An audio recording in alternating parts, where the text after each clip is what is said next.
اعوذ باللہ من الشیطان الرجیم، بسم اللہ الرحمن الرحیم۔ معزز سامعین کرام، آج ہم زلزلے کی تعبیر بیان کریں گے۔ خواب میں زلزلہ آتے دیکھنا۔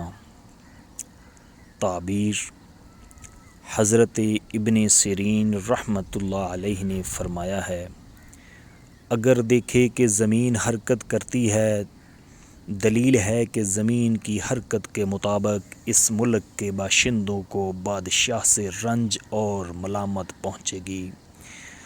اور اہل تعبیر نے بیان کیا ہے کہ لوگوں کو آفت پہنچے گی اور اس ملک میں بیماری بڑھے گی۔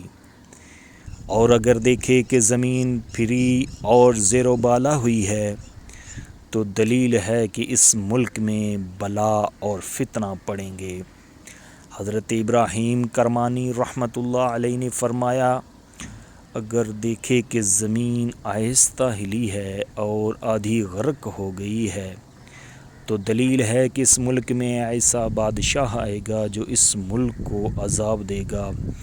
حضرت جعفر صادق رحمۃ اللہ علیہ نے فرمایا کہ خواب میں زلزلہ اور زمین کا غرق ہوتا دیکھنا بادشاہ کی طرف سے محنت اور بلائے عظیم پر دلیل ہے۔ فرمان حق تعالی ہے، ہم نے اس کو اور اس کے گھر کو زمین میں دھنسا دیا۔ بہرحال خواب میں زلزلہ اس ملک والوں کے لیے عذاب اور ملامت پر دلیل ہے۔